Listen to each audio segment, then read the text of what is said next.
அனைவருக்கும் வணக்கம். Welcome to தமிழேசா. டியர் ஃப்ரெண்ட்ஸ், நீங்க இப்பதான் எங்களுடைய வீடியோ பாக்குறீங்கன்னா லைக் பட்டனையும் சப்ஸ்கிரைப் பட்டனையும் அழுத்துங்க. தங்களுடைய கருத்துக்களை தெரிவிக்க கமெண்ட் பாக்ஸ்ல பதிவிடுங்க. நம்ம சேனலை இன்னைக்கு தான் முதல் சப்ஸ்கிரைப் பண்ணி இந்த வீடியோ பாக்குறீங்கன்னா கமெண்ட் செக்ஷன்ல டாட் வச்சு கமெண்ட் பண்ணுங்க. அதே மாதிரி இல்லங்க நீங்க ரெகுலரா போடுற எல்லா வீடியோவும் நாங்க தினந்தோறும் பாக்குறோம் என சொல்லுறவங்களா நீங்க இருந்தீங்கன்னா கமெண்ட் பாக்ஸ்ல ஹாய் போடுங்க. நீங்க கமெண்ட் செக்ஷன்ல போய் போடுற ஒவ்வொரு கமெண்ட்டும் ஆதரவாக இருந்து ரெகுலரா நாங்க சிறப்பாக வீடியோ போட உத்வேகமாக இருக்கும். வாங்க வீடியோக்குள்ள போகலாம். டியர் ஃப்ரெண்ட்ஸ், F414 என்ஜின் ஒப்பந்தத்திற்கு பிறகு ஆம்கா என்ஜினின் ஜேவிக்கு அமெரிக்கா அழுத்தம் கொடுக்க ஆர்வமா இருக்குது. பாதுகாப்பு ஒத்துழைப்பை வலுப்படுத்துவதற்கான முன்னேற்றத்திற்காக Indian national security adviser Ajit Doval அவர்கள் மற்றும் US counterpart Jake Sullivan ஆகியோர் கிரிட்டிக்கலான மற்றும் வளர்ந்து வரும் டெக்னாலஜிகளுக்கான முன்முயற்சிக்காக செகண்ட் மீட்டிங்கை கூட்டி இரு நாடுகளுக்கும் இடையிலான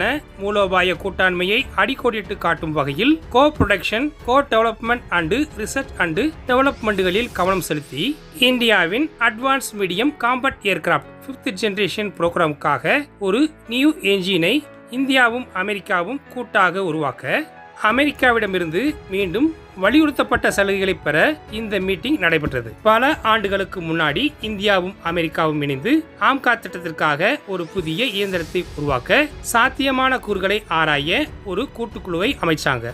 ஆனா கணிசமான டெக்னாலஜி டிரான்ஸ்பருக்காக இந்தியாவின் டிஆர்டிஓ வலியுறுத்தியது. ஆனா யுஎஸ் ஒரிஜினல் எக்யூப்மெண்ட்ஸ் மேனுஃபேக்சர்கள் இசைவு தராததால பேச்சுவார்த்தை தோல்வியில் முடிஞ்சது. தனிப்பட்ட விவாதங்களில் அமெரிக்க அதிகாரிகள் அமெரிக்க ஒரிஜினல் எக்யூப்மெண்ட்ஸ் மேனுஃபேக்சர்கள் குறிப்பாக ஜெனரல் எலக்ட்ரிக்ஸ் மற்றும் பிராட் அண்ட் விட்னி ஆகியவை உண்மையான நெக்ஸ்ட் ஜெனரேஷன் ஃபைட்டர் ஜெட்டுகளுக்கான என்ஜின்களை உருவாக்குவதில் தனித்துவம் பெற்றுள்ளனர் என்றும் இந்த அசல் உபகரண உற்பத்தியாளருடன் இந்தியாவின் ஒத்துழைப்பு ஆம்கா திட்டத்திற்கு முக்கியமானதாக இருக்கும் என்றும் வலியுறுத்தினர். ஆனா இப்ப ஒரு குறிப்பிடத்தக்க மாற்றத்தில் அமெரிக்க அதிகாரிகள் டிஆர்டிஓவின் பல முந்தைய கோரிக்கைகளை நிறைவேற்றுவதாக கூறி முன்வந்திருக்கிறார்கள்.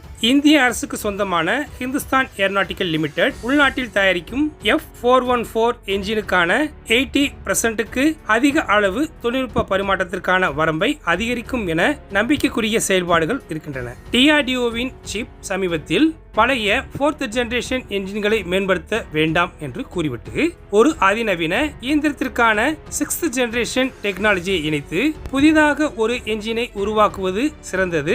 அதுவே நோக்கம். அந்த என்ஜின் 5th ஜெனரேஷன் ஆம்காவுக்கு சக்தி அளிப்பது மட்டுமல்லாமல் எதிர்கால பிளாட்ஃபார்ம்களுக்கு சக்தி அளிக்க வேண்டும். அடுத்த 40-50 ஆண்டுகளுக்கு அதன் பயன்பாடு சிறந்ததாக இருக்க வேண்டும். அதன்படி இந்தியாவின் ஆம்கா ஃபைட்டர் ஜெட் திட்டத்தை இயக்கக்கூடிய புதிய என்ஜினை வழங்குவதற்கான பந்தயத்தில் பிரெஞ்சு நிறுவனமான ஷாஃப்ரான் தற்போது முன்னிலையில் இருக்கிறது.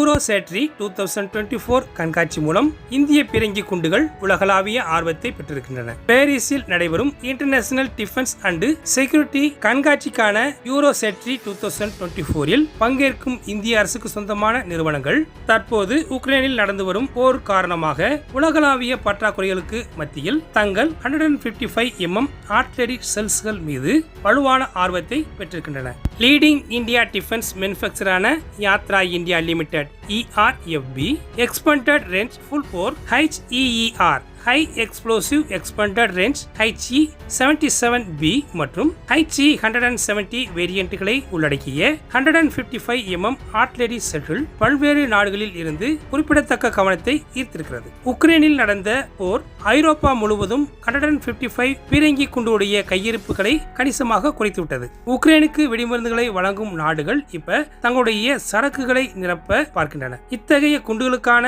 உலகின் 3வது பெரிய உற்பத்தி திறன் கொண்ட நாடாக இந்தியா இருக்கிறது. இருந்தாலும் இந்தியாவில் தயாரிக்கப்பட்ட குண்டுகள் உக்ரைனுக்கு அனுமதியின்றி திசை திருப்பப்படுவது தொடர்பாக சமீபத்திய சர்ச்சைகள் ஏற்றுமதி கட்டுப்பாடுகளை கடுமையாக்க இந்திய பாதுகாப்பு அமைச்சகத்தை தூண்டியிருக்கிறது. உக்ரைனுக்கு குண்டுகள் மீண்டும் ஏற்றுமதி செய்யப்பட மாட்டாது என்று வாங்குபவர்களிடமிருந்து எழுத்துப்பூர்வமான உத்தரவாதத்தை பெற நிறுவனங்களுக்கு அறிவுறுத்தப்பட்டிருக்கிறது. இப்படி கூடுதல் தடைகள் இருந்த போதிலும் பல நாடுகள் நிறுவனம் கேட்கும் உத்தரவாதங்களை வழங்க தயாராக இருப்பதாக ஆரம்ப அறிக்கைகள் தெரிவிக்கின்றன. வரவிருக்கின்ற மாதங்களில் விலை பேச்சுவார்த்தைகள் மற்றும் முறையான ஒப்பந்தங்கள் போடப்படும் என்று எதிர்பார்க்கப்படுகிறது. அஜர்பைஜானின் ஏவுகணைகளை பொறுத்த இந்தியாவின் உதவியை ஆர்மீனியா நாடுகிறது. தேடர் குவாசை பாலிஸ்டிக் மிசைல்களை பொருத்துவது பற்றி விசாரிக்க ஆர்மீனியா இந்தியாவை அப்ரோச் பண்ணியதாக கூறப்படுகிறது. லாரா 400 கிலோமீட்டர் ரேஞ்ச் கொண்ட 2020 நாகார்னோ கரபாக் மோதலின் போது ஆர்மீனியாவின் கவலையாக உருவாக்கிய போரின் போது இறுதி நாளில் குறிப்பாக லட்சின் கார்டிடர் பிரிட்ஜுக்கு எதிராக அஜர்பைஜானின் டிப்ளமெண்ட் ஏற்படுத்திய அச்சுறுத்தல்களை எடுத்து காட்டுகிறது. இதுவும் இல்லாம அஜர்பைஜானின் ரீசெண்டான இஸ்ரேலிய லாரா சிஸ்டத்தை பயன்படுத்தியதும் காரணமாக இருக்கிறது. இந்நிலையில் ஏரோ இந்தியா 2023 பாரத் எலக்ட்ரானிக்ஸ் மற்றும் IAS இடையே இந்தியாவில் பொட்டன்சியல் லாரா ப்ரொடக்ஷனுக்கான அண்டர்ஸ்டாண்ட் டீல் சைன் ஆனது. இருந்தாலும் இந்த உரிமை ஒப்பந்தம் இன்னும் ஆரம்ப கட்டத்திலேயே இருக்கிறது. இந்தியாவின் defence research and development organisation 200 kilometre ரேஞ்சுடைய டாக்டிக்கல் பாலிஸ்டிக் மிசைலான பிரஹாரை உருவாக்கி இருக்கிறது. இன்னும் அதிகாரப்பூர்வமாக சேவையில் சேர்க்கப்படவில்லை என்றாலும் Indian military currently long range 500 kilometre Pralay missile சிஸ்டத்தை சேர்த்திருக்கிறது. ஆர்மீனியாவின் கோரிக்கை மற்றும் இந்தியாவின் சாத்தியமான பதிலின் குறிப்பிடப்பட்ட விவரங்கள் இன்னும் தெளிவாக தெரியவில்லை. அத்தகைய ஆயுதங்களுடைய உணர்திறன் தன்மை சிக்கலான மற்றொரு அடுக்கை சேர்க்கிறது. ஆர்மீனியா ஏற்கனவே 90 கிலோமீட்டர் தூரம் இயங்கக்கூடிய இந்தியாவின் பினாக்கா மல்டிபெரர் ராக்கெட் லான்ச்சர்களை ஆபரேட் பண்ணுகிறது. அதே தூரம் கொண்ட ஏவுகணைகளை பெறுவதில் ஆர்மீனியாவின் ஆர்வம் தற்போதைய பிராந்திய பதட்டங்களை சுட்டிக்காட்டுகிறது. ஆர்மீனியாவின் கோரிக்கையை இந்தியா நிறைவேற்றுமா என்பதை பொறுத்திருந்து பார்ப்போம். தற்போதைய உரிய ஒப்பந்தங்கள் மற்றும் டொமஸ்டிக் டிஃபென்ஸ் பிரியாரிட்டிகள் போன்ற காரணிகள் முடிவெடுக்கும் செயல்பாட்டில் பங்கு வகிக்கின்றன.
ஓகே ஃப்ரெண்ட்ஸ், இந்த மாதிரி செய்திகளோட நாளைக்கு சந்திப்போம். இன்றைய பதிவு உங்களுக்கு பிடிச்சிருந்துச்சுன்னா லைக் பண்ணுங்க, ஷேர் பண்ணுங்க, உங்களுடைய கருத்துக்களை கமெண்ட் செக்ஷன்ல தெரிவிங்க. சப்ஸ்கிரைப் பண்ணுங்க, மறக்காம பெல் ஐக்கானை கிளிக் பண்ணுங்க. ஜெய்ஹிந்த்.